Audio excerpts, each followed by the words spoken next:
ನಾನು ವಿಲನ್ ಆಗಬೇಕಂತಲೇ ಬಂದವನು. ನಾನು ಇದನ್ನು 10 ವರ್ಷದಿಂದ ಡಿಸೈಡ್ ಮಾಡಿದ್ದೆ, ನನಗೆ ವಿಲನ್ ಆಗಬೇಕು ಅಂತೇಳ್ಬಿಟ್ಟು. ಕಮರ್ಷಿಯಲ್ ಹೀರೋ ಆಗೋಂಥ ಲುಕ್ ಇದೆಯಾ, ಹೈಟ್ ಇದೆಯಾ, ಆ ಒಂದು ದೇಹ ಇದೆಯಾ, ಆ ಒಂದು ಡ್ಯಾನ್ಸ್ ಬರುತ್ತಾ, ಆ ಒಂದು ಫೈಟ್ ಬರುತ್ತಾ, ಏನು ಬರುತ್ತೆ, ಹಿಂಗೆ ಆಗುತ್ತಾ? ಕ್ಯಾರೆಕ್ಟ್ ಆರ್ಟಿಸ್ಟಿಗೆ ನೀವು ಮಾಡ್ತೀರಾ ಅಂದರೆ ಲಕ್ಷ ಜನ ಇದ್ದಾರೆ ಸರ್. ಪ್ರೊಡ್ಯೂಸರ್ ನನ್ನ ತಂಗಿ ಮಗನ ಹಾಕೊಳ್ಳಿ ಅಂತ ಹೇಳ್ತಾರೆ. ಆದರೆ ನೀವು ಕ್ಯಾರೆಕ್ಟ್ ಆರ್ಟಿಸ್ಟಾಗಿ ಗೆದ್ದು ಬರ್ತೀರ ಅಂದರೆ ನಿಮಗೆ ದಮ್ ಬೇಕು ಸರ್. ಅದಕ್ಕೆ ರಂಗಾಯಣ ರಘು ಅಂತವರು, ಸುಜೇಂದ್ರ ಪ್ರಸಾದ್ ಅಂತವರು, ಶರತ್ ಲಲಿತಾಶ್ವ ಸರ್ ಆಗಿರ್ಬೋದು, ಅಚ್ಯುತನ್ ಆಗಿರ್ಬೋದು, ಗೋಪಿಯಣ್ಣ ಆಗಿರ್ಬೋದು. ಒಬ್ಬ ಡೈರೆಕ್ಟ್ರಿಗೆ ನಾನು ಇಷ್ಟು ದಿವಸ ಬೇಕು, ಅವನು ನನ್ನನ್ನು ಇಮ್ಯಾಜಿನೇಷನ್ ಮಾಡ್ಕೊಂಡ್ರೆ ಮುಗೀತಲ್ವಾ. ನನ್ನ ಕೆಲಸ ಅವನಿಗೆ ನಾನು ಆ್ಯಕ್ಟಿಂಗ್ ಮಾಡಿಕೊಡೋದು. ನನಗೆ ಸ್ಟಾರ್ ಡರ್ಮ್ ಅಂತ ಏನಿದೆ? ನಾವು ಕೂಲಿ ಕೆಲಸ ಮಾಡ್ತಿರೋದಲ್ಲ ಸರ್, ನಾವೇನೊಂದು ವಿಶಿಷ್ಟವಾದ ಕೆಲಸ ಮಾಡ್ತಿದ್ದೀವ? ನಂದು ಅಲ್ಲಿ ಕಟ್ಟಾಯಿತು, ಇಲ್ಲಿ ಹೋಯಿತು ಸ್ಟಾರ್ಟಿಂಗ್లో ಒಂದು ಸ್ವಲ್ಪ ಬೇಜಾರಾಗಿದ್ದು ನನ್ನದು, ಇಲ್ಲ ಅಂತ ಹೇಳಲ್ಲ. ಆದ ನಂತರ ಗೊತ್ತಾಯಿತು ನನ್ನ ಕೆಲಸ ಏನು, ನಾನು ಆ್ಯಕ್ಟಿಂಗ್ ಮಾಡಿಬಿಟ್ಟು ಬರೋದು. ಮಾಡಿದೆ ದುಡ್ಡು ಕೊಟ್ಟಿದ್ದಾರೆ ತಾನೆ, ಇನ್ನೆಲ್ಲ ಅಪ್ ಟು ಟೇಬಲಲ್ಲಿ ಡಿಸೈಡ್ ಆಗುತ್ತೆ ಯಾವ್ದು ಬೇಕು ಯಾವ್ದು ಬೇಡ ಅಂತ ಹೇಳ್ಬಿಟ್ಟು. ಅದು ಅವ್ರ ಫ್ರೀಡಮ್ಗೆ ನೀವ್ಯಾರು ಕ್ವಶನ್ ಮಾಡೋಕ್ಕೆ? ಸಾಮಾನ್ಯ ಒಬ್ಬ ಕಲಾವಿದನಾಗಿ ನಾನು ಇಷ್ಟು ಸಿನಿಮಾಗಳನ್ನ ಮಾಡಬೇಕು, ಇಷ್ಟು ಫುಲ್ ಫ್ಲೆಜ್ಜಲ್ಲಿರಬೇಕು, ಪ್ರತಿ ಸಿನಿಮಾದಲ್ಲೂ ನಾನು ಕಾಣಿಸ್ಕೋಬೇಕು, ಜೊತೆ ಒಂದಷ್ಟು ಹೆಸರು ಮಾಡಬೇಕು, ಜೊತೆ ಒಂದಷ್ಟು ದುಡ್ಡು ಮಾಡಬೇಕು, ಈ ಎಲ್ಲ ಮೈಂಡ್ಸೆಟ್ಗಳನ್ನು ಇದೆಲ್ಲವನ್ನು ನೀವು ನೋಡೋಂಥ ಪರ್ಸ್ಪೆಕ್ಟಿವ್ ಹೇಗೆ ಅಂತ ಸರ್? ನಾನು ಎಲ್ರಿಗೂ ಹೇಳ್ತಾ ಇರ್ತೇನೆ, ಅಂದರೆ ನಾನೀಗ ಆ್ಯಕ್ಟಿಂಗ್ ಟೀಚಿಂಗ್ ಮಾಡಬೇಕಾದ್ರೂ ಅಥವಾ ಹೊಸ ಆ್ಯಕ್ಟರ್ಗಳು ಸಿಕ್ಕಿದಾಗ ನಾನು ಒಂದೇ ಚರ್ಚೆ ಮಾಡ್ತೀನಿ. ಏನಂತಂದರೆ, ನಿಮ್ಮ ಲೈಫ್ನ ನೀವು ಫಿಕ್ಸ್ ಮಾಡ್ಕೊಂಡು ನೀನು ಏನಾಗಬೇಕು ಅಂತ ಹೇಳ್ಬಿಟ್ಟು. ನಾನು ವಿಲನ್ ಆಗಬೇಕಂತಲೇ ಬಂದವನು. ನಾನು ಇದನ್ನು 10 ವರ್ಷದಿಂದ ಡಿಸೈಡ್ ಮಾಡಿದ್ದೆ, ನನಗೆ ವಿಲನ್ ಆಗಬೇಕು ಅಂತೇಳ್ಬಿಟ್ಟು. ಏನಕ್ಕೆ ಹೇಳ್ತಿದ್ದೀನಿ ಅಂದರೆ, ಹೀರೋ 10-15 ಜನನೇ ಇರೋದು, ಅಷ್ಟಾಗಕ್ಕೆ ಸಾಧ್ಯ. ಓಕೆನಾ? 20-25-50 ಜನ ಆಗೋಕ್ಕಾಗಲ್ಲ ಒಂದು ಇಂಡಸ್ಟ್ರಿಯಲ್ಲಿ. 20 ಅನ್ಕೊಳ್ಳಿ, 20. ಅದರಲ್ಲಿ ನಿಂಗೆ ಆ ಲುಕ್ ಇದೆಯಾ, ಕಮರ್ಷಿಯಲ್ ಹೀರೋ ಆಗೋಂಥ ಲುಕ್ ಇದೆಯಾ, ಹೈಟ್ ಇದೆಯಾ, ಆ ಒಂದು ದೇಹ ಇದೆಯಾ, ಆ ಒಂದು ಡ್ಯಾನ್ಸ್ ಬರುತ್ತಾ, ಆ ಒಂದು ಫೈಟ್ ಬರುತ್ತಾ, ಏನು ಬರುತ್ತೆ, ಹಿಂಗೆ ಆಗುತ್ತಾ? ನೀನು ನೋಡ್ಕೊ, ನಂಗೆ ಗೊತ್ತಿಲ್ಲ. ನಾವು ಪ್ರಶ್ನೆ ಮಾಡ್ಕೋಬೇಕು, ನನ್ನಿಂದ ಇದು ಸಾಧ್ಯನಾ? ಓಕೆನಾ? ನಾನೀಗ ಏನಿದ್ದೀನಿ, ಇದು ನಂದು ಲುಕ್ಕು, ನಂಗೆ ಗೊತ್ತು ನಾನು ವಿಲನ್ ಆಗೋಕ್ಕೆ ಸೂಟು. ನನ್ನ ಹೈಟು, ನನ್ನ ವಾಯ್ಸು, ನನ್ನ ಕಣ್ಣು, ಇದೆಲ್ಲ ನನಗೆ ಸಾಥ್ ಕೊಡುತ್ತೆ ವಿಲನ್ ಮಾಡೋಕ್ಕೆ. ನಾನು ಅದನ್ನು ಚೂಸ್ ಮಾಡಿದೆ. ನಾನು as an actor S Shetty ಅದನ್ನು ಚೂಸ್ ಮಾಡಿದೆ. ಇನ್ನು ಕ್ಯಾರೆಕ್ಟರ್ ಆರ್ಟಿಸ್ಟ್ ಅಂತ ಬಂದಾಗ ಸರ್, ಲಕ್ಷ ಜನ ಇದ್ದಾರೆ ಸರ್. ವಿಲನ್ಸಿಗೆ ಇಷ್ಟೇ ಜನ, ಅದು 50 ಜನ, ಹೀರೋಗೆ 20 ಜನ ಆಪ್ಷನ್ಸು. ನಿಮ್ಮದು ಅನಾಲಿಸಿಸ್ ಚೆನ್ನಾಗಿದೆ. ಕ್ಯಾರೆಕ್ಟ್ ಆರ್ಟಿಸ್ಟಿಗೆ ನೀವು ಮಾಡ್ತೀರಾ ಅಂದರೆ ಲಕ್ಷ ಜನ ಇದ್ದಾರೆ ಸರ್. ಪ್ರೊಡ್ಯೂಸರ್ ನನ್ನ ತಂಗಿ ಮಗನ ಹಾಕೊಳ್ಳಿ ಅಂತ ಹೇಳ್ತಾರೆ. Yes, of course. ನನ್ನ ಮಗನ ಹಾಕೊಳ್ಳಿ ಅಂತ ಹೇಳ್ತಾರೆ, ನಮ್ಮ ದೂರ ಸಂಬಂಧಿಯವ್ರನ್ನ ಹಾಕೊಳ್ಳಿ ಅಂತ ಹೇಳ್ತಾರೆ, ಡೈರೆಕ್ಟರ್ ಫ್ರೆಂಡ್ ತುಂಬ ಜನ ಹೆಲ್ಪ್ ಮಾಡ್ತಾ ಇರ್ತಾರೆ, ಅವ್ರನ್ನ ಹಾಕೊಳ್ಳಿ ಅಂತ ಹೇಳ್ತಾರೆ, ಅವ್ರನ್ನ ಹಾಕೋತಾರೆ. ಕಾಂಪಿಟೇಷನ್, ಹೆವಿ ಕಾಂಪಿಟೇಷನ್ ಇದೆ. ಅದರಲ್ಲಿ ಒಬ್ಬರು ರಂಗಾಯಣ ರಘು ಆಗಿ ಬರೋದು, ಅದರಲ್ಲಿ ಒಬ್ಬರು ಶರತ್ ಲೋಹಿತಾಶ್ವ ಆಗಿಬಿಟ್ಟು ಬರೋದು, ಅದರಲ್ಲೂ ಒಬ್ಬರು ನೀವು ಸುಜೇಂದ್ರ ಪ್ರಸಾದ್ ಆಗಿಬಿಟ್ಟು ಬರೋದು, ಅದರಲ್ಲಿ ಒಬ್ಬರು ಅಚ್ಯುತನ್ ಆಗಿಬಿಟ್ಟು ಬರೋದು, ಅದರಲ್ಲಿ ಒಬ್ಬರು ಗೋಪಿಯಣ್ಣ ಆಗಿಬಿಟ್ಟು ಬರೋದು.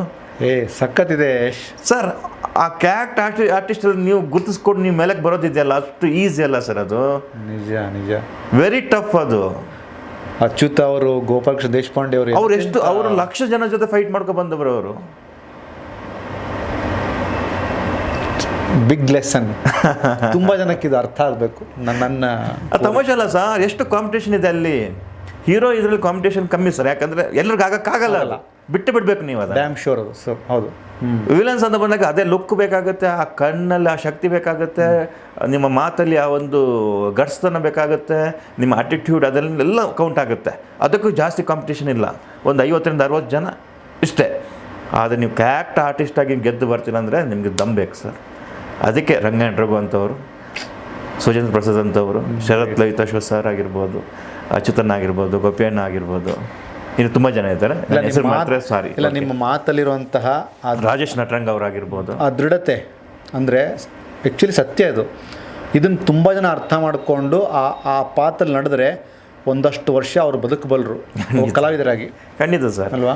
ಸೊ ನೀವು ಏನಂದರೆ ಪ್ರಾಕ್ಟಿಕಲಾಗಿ ಯೋಚನೆ ಮಾಡಬೇಕು. ನಾವು ಅದನ್ನು ನಾವು ಎದುರುಗಡೆ ಎಲ್ಲ ಆ ಭಾವ ಅಂತ ಆಗ್ತಾ ಇರುತ್ತೆ.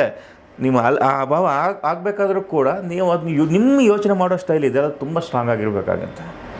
But Yash Shetty as a cinema ಫ್ಯಾನಾಗಿ ನಾನು ನೋಡಿದಾಗ you are capable for a strong villain as well as ನೀವು ಹೇಳ್ದಂಗೆ.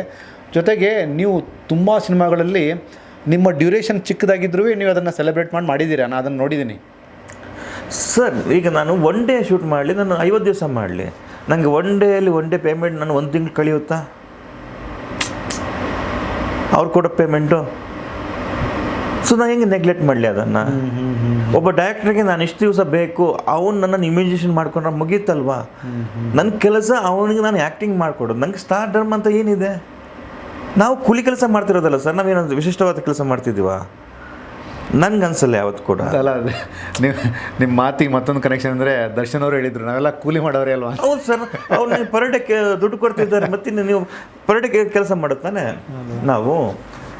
ಸೊ ನಮ್ಮ ಹಂಬಲ್ನೆಸ್, ನಮ್ಮ ಇದೆಲ್ಲ ಡೈರೆಕ್ಟ್ಗೆ ಶರಣಾಗಿರೋದು ಅಷ್ಟೇ, ಮತ್ತೇನಿಲ್ಲ. ಅದ್ರಲ್ಲಿ ನಾನೇನು ದೊಡ್ಡವನು ಇದಂತ ಏನೂ ಇಲ್ಲ. ನಾವೆಲ್ಲರೂ ನಾವು ಮೊನ್ನೆ ಯಾರು ಅಂತ ಹೇಳಿದರು, ನೀವು ಪೇಮೆಂಟಿಗೆ ಇದು ಜಾಸ್ತಿ ಮಾಡ್ತೀಯಾ? ಇಲ್ಲ, ನನ್ನ ಪೇಮೆಂಟ್ ಅಷ್ಟೇ ಇರುತ್ತೆ. ನನಗೆ ಚಿಕ್ಕವ್ರ ಜೊತೆ ವರ್ಕ್ ಮಾಡಬೇಕು, ದೊಡ್ಡವ್ರ ಜೊತೆ ವರ್ಕ್ ಮಾಡಬೇಕು, ಎರಡು ಬ್ಯಾಲೆನ್ಸ್ ಮಾಡ್ಕೊಂಡು ಹೋಗ್ಬೇಕು. ನನಗೆ ಏನು ಹತ್ತಿದ್ವಿ ಇಟ್ಮೆಟ್ಟು ಎಲ್ಲಿ ಹಾರೋಕೆ ಸರ್? ಎಲ್ಲಿ ಹಾರಿದ್ರೆ ಎಷ್ಟಂತ ಹಾರ್ತೀರ ನೀವು ಅಲ್ವಾ? ಎಷ್ಟಂತ ಹಾರೋಕ್ಕಾಗತ್ತೆ? ಇಲ್ಲ, ಎಲ್ಲ ಜೊತೆಗೆ ಸೇರಿ ಕೆಲಸ ಮಾಡಬೇಕು.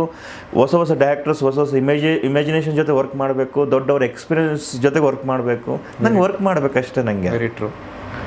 ಅದಕ್ಕಿಂತ ಜಾಸ್ತಿ ಏನು ಬೇಕಾಗಿಲ್ಲ ಅಂತ ಅನಿಸುತ್ತೆ ನನಗೆ. ಮೇಲಾಗಿ ಇಲ್ಲಿ ಮತ್ತೊಂದು ಪ್ಲಸ್ ಆಗಿದ್ದು, ಸಿನಿಮಾದಲ್ಲಿ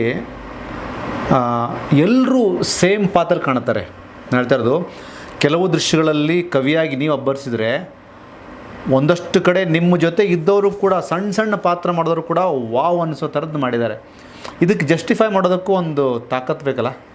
ಜಸ್ಟಿಫೈ ಅಂದರೆ ನಿಮಗೆ ಸರ್ ಅದನ್ನು ನಾವು ಹೆಂಗೆ ತಗೋತೀವಿ ಅಂತ ಮೇಲೆ ಡಿಪೆಂಡ್. ಕೆಲವು ಜನಕ್ಕೆ ಬೇಜಾರಾಗ್ಬಿಡುತ್ತೆ, ನಂದೇನು ಇಲ್ಲ ಈ ಮೂವಿಯಲ್ಲಿ, ನಂದು ಏನೂ ಇಲ್ಲ, ನನ್ನ ತೋರಿಸೇ ಇಲ್ಲ, ರಿಗ್ರೆಟ್ಸ್. ಅದು ಯಾಕೆ? ನಿಂಗೆ ಪೇಮೆಂಟ್ ಬಂದಿದೆಯಾ? ನೀನೇ ಕೆಲಸ ಮಾಡಿದಾಗ ಪೇಮೆಂಟ್ ಬಂದಿದೆ. ಇಟ್ಕೊಳ್ಳೋದು ಬಿಡೋದು ಡೈರೆಕ್ಟ್ರಿಗೆ ಬಿಟ್ಟಿದ್ದಲ್ವಾ?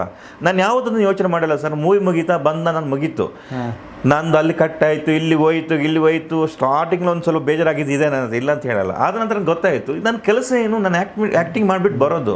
ಮಾಡಿದೆ ದುಡ್ಡು ಕೊಟ್ಟಿದ್ದಾರೆ ತಾನೆ, ಇನ್ನೆಲ್ಲ ಅಪ್ ಟು ಟೇಬಲಲ್ಲಿ ಡಿಸೈಡ್ ಆಗುತ್ತೆ ಯಾವ್ದು ಬೇಕು ಯಾವ್ದು ಬೇಡ ಅಂತ ಹೇಳ್ಬಿಟ್ಟು. ಅದು ಅವ್ರ ಫ್ರೀಡಮ್ಗೆ ನೀವ್ಯಾರು ಕ್ವಶನ್ ಮಾಡೋಕ್ಕೆ? ಡೈರೆಕ್ಟ್ರದ್ದು ಅದು. ನನ್ನ ಕೆಲಸ ಮಾಡಿ ಕೊಟ್ಟು ಬರೋದಷ್ಟೇ. ಅವ್ರಿಗೆ ಏನು ಬೇಕು ಅದು ಇಟ್ಕೋತಾರೆ, ಯಾವ್ದು ಬೇಡ ತೆಗಿತಾರೆ. ನಾನು 20 ದಿವಸ ಕೆಲಸ ಮಾಡಿ ನಂದು 2 ಸೀನ್ ಇದ್ರೂ ನಾನೇನು ಮಾತಾಡೋಂಗಿಲ್ಲ. This okay. ಅವ್ರಿಗೆ ಏನು ಬೇಕು ಅದು ಇಟ್ಕೊಂಡಿದ್ದಾರೆ, ನಿರ್ಧಾರ ಮಾಡೋರು ಅವರು, ಅದು ಅವ್ರಿಗೆ ಬಿಟ್ಟಿದ್ದು. ಮೇಲಾಗಿ ಕನ್ನಡದ ಒಂದು ಪ್ರತಿಭೆ ಬಹುಶಃ ಕವಿ ಪಾತ್ರದ ಮೂಲಕ ಅದು ಪ್ಯಾನ್ ಇಂಡಿಯಾ ಲೆವೆಲಿಗೆ ಹೋಗಬೇಕು ಅನ್ನೋದೇನೋ ಪೂರ್ವ ನಿರ್ಧಾರಿತವಾಗಿತ್ತು ಅನಿಸುತ್ತೆ. ಹೀಗಾಗಿ ನವಾಜುದ್ದೀನ್ ಸಿದ್ದಿಕಿಯವರು ಕೂಡ ಟಚ್ ಆಗಿ ಒಳಗಡೆ ಬರಲಿಲ್ಲ, ರಾಜ್ ಬಿ ಶೆಟ್ಟಿ ಅವರು ಕೂಡ ಟೋಬಿಗೋಸ್ಕರ ಒಳಗಡೆ ಬರಲಿಲ್ಲ. ಬಟ್ ರಾಜ್ ಬಿ ಶೆಟ್ಟಿ ಬರಲಿಲ್ಲ, ಯಶ್ ಶೆಟ್ಟಿ ಬಂದರು. ಮೋಸ್ಟ್ಲಿ ಅವ್ರಿಗೆ ಹೋಗಿದ್ದೆ ಅಂತ ನಾನು ಅನಿಸುತ್ತೆ. ಅವರಿಗೆ ಕ್ಯಾರೆಕ್ಟರ್ ಹೋಗಿರ್ಬೇಕು, ಮೋಸ್ಟ್ಲಿ ಹೋಗಿತ್ತಂತ ಅನ್ಕೋತೀನಿ ನಾನು. ಅದ್ರ ಬಗ್ಗೆ ಪಕ್ಕ ಕ್ಲಾರಿಟಿ ಇಲ್ಲ. ಬಟ್ ನನಗೆ ಹಿಂಗೆ ಮಾತಾಡಬೇಕಾದ್ರೆ ಅಪ್ರೋಚ್ ಅವ್ರಿಗೆ ಹೋಗಿತ್ತು ಟೋಬಿಯಲ್ಲಿ ಬ್ಯುಸಿ ಇದ್ದಾರೆ ಅಂತ ನ್ಯೂಸ್. ಇವನ್ ನವಾಜುದ್ದೀನ್ ಸಿದ್ದಿಕಿ ಕೂಡ ಅವ್ರು ಒಪ್ಕೊಂಡಿದ್ರು. NSD ನಿಮ್ಮ ಕಂಪ್ನಿನೇ, ಹೌದೌದು, ನ್ಯಾಷನಲ್ ಸ್ಕೂಲ್ ಆಫ್ ಡ್ರಾಮಾ. ಈಗೆಲ್ಲ ಇಂಡಸ್ಟ್ರಿನ ತುಂಬ ಜನ ಆಳ್ತಿದ್ದೀರಪ್ಪ ನೀವುಗಳೇ. ಅಂದರೆ NSD ಅನ್ನೋದು ಟುವರ್ಡ್ಸ್ ಬಿಗ್ ರೆಸ್ಪೆಕ್ಟ್. ತುಂಬ ಜನ ಇದ್ದಾರೆ. ಈಗ ಮೇದಿನ ಕೆಳಮನೆ ಅಂತ ಹೇಳ್ಬಿಟ್ಟು UIಯಲ್ಲಿ ಅವರು ತಾಯಿ ರೋಲ್ ಮಾಡಿದವರು, ನನ್ನ ಜೂನಿಯರು. ಈಗ ಅಕ್ಷತಾ ಪಾಂಡವಪುರ ಮೊನ್ನೆ ನ್ಯಾಷನಲ್ ಅವಾರ್ಡ್ ಎಲ್ಲ ಬಂತು, ಕೋಳಿ ಹೆಸರು ಮತ್ತು ಇದೆಲ್ಲ ಮೂವಿ ಮಾಡಿದವರು, ಅವರು ಜೂನಿಯರು. ನಾನಿರ್ಬೇಕಾದ್ರೆ ಇದ್ದಿದ್ದು. ಆಮೇಲೆ ಇನ್ನೊಂದು ಯಾರೇ ಇದ್ದಾರೆ, ತುಂಬ ವರ್ಕ್ ಮಾಡ್ತಿದ್ದಾರೆ ಅಲ್ಲಿಂದ ಬಂದು. ನ್ಯಾಷನಲ್ ಸ್ಕೂಲ್ ಆಫ್ ಡ್ರಾಮಾ ಅಂದ್ರೆ ಅಲ್ಲಿಗೆ ಹೋದ್ಮೇಲೆ ಲೈಫ್ ಚೇಂಜ್ ಆಯ್ತು ಸರ್ ನಂದು. ಅಂದರೆ ಆ ಒಂದು ಅಟ್ಮಾಸ್ಫಿಯರ್ ಆಗಿರ್ಬೋದು, ಅಲ್ಲಿರುವ ಇನ್ಫ್ರಾಸ್ಟ್ರಕ್ಚರ್ಸ್ ಆಗಿರ್ಬೋದು, ಲೈಬ್ರರಿ, ವಿಡಿಯೋ ಲೈಬ್ರರಿ, ಟೀಚರ್ಸ್, ಮೈನಾಗಿ ಟೀಚರ್ಸ್, ನಿಮ್ಗೆ ಕಲಿಸುವಂಥ ಟೀಚರ್ಸು, ಒಂದು ಸ್ಟುಡಿಯೋ. ಇಲ್ಲಿ ನೀವು ಎಷ್ಟೇ ಬೊಬ್ಬೆ ಹಿಡಿದ್ರು ಯಾರು ನಿಮ್ಮನ್ನು ಕೇಳೋಂಗಿಲ್ಲ. ಈಗ ಮನೇಲಿ ಬೊಬ್ಬೆ ಹಿಡಿದು ಅಕ್ಕಪಕ್ಕ ಮನೆ ರೋಡ್ ಬರ್ತಾರೆ, ಅಲ್ಲಿ ಆಗಲ್ಲ, ಫ್ರೀಡಮ್ ಇರಲ್ಲ. ಒಬ್ಬ ಆರ್ಟಿಸ್ಟಿಗೆ ಮೊದಲಾಗಿ ಫ್ರೀಡಮ್ ಬೇಕು. ಅವನು ಯಾವ ಪಿಚ್ಚಲ್ಲಿ ಬೇಕಾದರೂ ಆಟ ಆಡ್ಬೋದು, ಏನಾದರೂ ಮಾಡ್ಬೋದು, ಹಂಗಿರಬೇಕು. ನಿಮಗೆ ಅದೊಂದು ಓಪನ್ ಗ್ರೌಂಡ್ ಅದು. ಹೌದು, ನೀವು ಯಾವುದೇ ಆ್ಯಂಗಲ್ ಅದು ಏನಂದರೆ ನಿಮ್ಮನ್ನು ನೀವು ರೆಡಿ ಮಾಡ್ಕೊಳ್ಳುವಂಥ ಸ್ಥಳ ಅದು. ನಿಜ. ಈಗ ನನಗೆ ಈಗ ಆ್ಯಕ್ಟಿಂಗಲ್ಲೇ ನನಗೆ ಹೈ ಪಿಚ್ ಮಾತಾಡೇ ಗೊತ್ತಿಲ್ಲ. ನಾನು ಇತ್ತೀಚೆಗೆ ಯಾರಿಗೊಬ್ಬ ಟೀಚಿಂಗ್ ಮಾಡ್ತಿದ್ದೆ, ಮಾಡಬೇಕಾದ್ರೆ ಅವ್ರ ಲೈಫಲ್ಲಿ ಯಾರಿಗೆ ಬೈದೇ ಗೊತ್ತಿಲ್ಲ, ಅಷ್ಟು ಸಾಫ್ಟ್ ಸ್ವಭಾವದವ್ರು. ಎಲ್ರಿಗೂ ತಗ್ಗಿ ಬಗ್ಗೆ ಹಾಯ್ ಚೆನ್ನಾಗಿದ್ದೀರಾ, ಹೌದಾ ಅಂತ ಹೆಂಗೆ ಮಾತಾಡೋರು. ನೀವು ಆ್ಯಕ್ಟಿಂಗ್ ಅದಕ್ಕೆ ಹೇಳೋದು, ಅದನ್ನು ಸ್ವಲ್ಪ ಕಲ್ತು ಬಂದರೆ ಈಸಿ ಆಗುತ್ತೆ ಅಂತ ಹೇಳ್ಬಿಟ್ಟು. ಅವರಿಗೆ ನೀವು ಒಂದು ಲೈನ್ ಇತ್ತು, ಅವ್ರ ಸಿಟ್ಟು ಅಂದ್ರೇನು, ಮುಖ ತಿರುಗಿಸ್ಕೊಂಡು ಹೋಗಿದ್ದು, ಕಣ್ಣು ಕೊಡದೆ ಮಾತಾಡಿದ್ದು, ಅದೇ ಸಿಟ್ಟು ಅವ್ರದ್ದು. ಓಕೆ, ಮ್ಯಾಕ್ಸಿಮಮ್ ಅದೇ ಸಿಟ್ಟು ಅವ್ರದ್ದು. ಅದು ಸಿಟ್ಟು ಹಂಗಲ್ಲ, ಪೀಕಲ್ಲಿದೆ ಸಿಟ್ಟು ಬಂದು ಹೋಗಿ ಓದಿತ್ತೀರಾ, ಮುಖಕ್ಕೆ ತು ಅಂತ ಹೋಗಿತ್ತೀರಾ, ಅಲ್ಲಿವರೆಗೆ ಇದೆ ಸಿಟ್ಟು. ಇವ್ರು ಅದನ್ನು ಮಾಡೇ ಇಲ್ಲ. ಅವ್ರಿಗೆ ಆ ವೇರಿಯೇಷನ್ಸೇ ಗೊತ್ತಿಲ್ಲ. ಕ್ಯಾರೆಕ್ಟರ್ಗೆ ಅದು ಬೇಕು. ಕಷ್ಟ ಆಗುತ್ತೆ. ನೀವು ಅದನ್ನು ಅರ್ಥ ಮಾಡ್ಕೊಂಡಿಲ್ಲ ಅಂದರೆ ನೀವು ಇಲ್ಲೇ ಮುಗಿಸ್ಬಿಟ್ಟು ಅಲ್ಲಿ ಕ್ಯಾರೆಕ್ಟರ್ ಕಿಲ್ ಆಗಿಬಿಡುತ್ತೆ. ಎಸ್ ಎಸ್ ಎಸ್ ಎಸ್ ಸಖತ್ ಪಾಯಿಂಟ್ ಇದು. ಡೈರೆಕ್ಟ್ರು ಅದನ್ನು ಏನು ಮಾಡಲ್ಲ, ಬಟ್ ನೀವುಗಳೇ ಅದನ್ನು ನೀವು ಅದನ್ನೇ ಎಕ್ಸ್ಪೀರಿಯನ್ಸ್ ಆರ್ಟಿಸ್ಟು ಈಗ ತುಂಬ ಜನ ಈಗ ಬೇರೆ ಬೇರೆ ಆರ್ಟಿಸ್ಟೆಲ್ಲ ಇದನ್ನು ಮಾಡ್ತಾರೆ, ಇಲ್ಲ ಅಂತಲ್ಲ. ನಾನು ಏನಾದ್ರು ಇದೆಲ್ಲ ಇದರ ಇಂಪಾರ್ಟೆನ್ಸ್ ವೆರಿ ಇಂಪಾರ್ಟೆಂಟ್ ಆರ್ಟಿಸ್ಟಿಗೆ.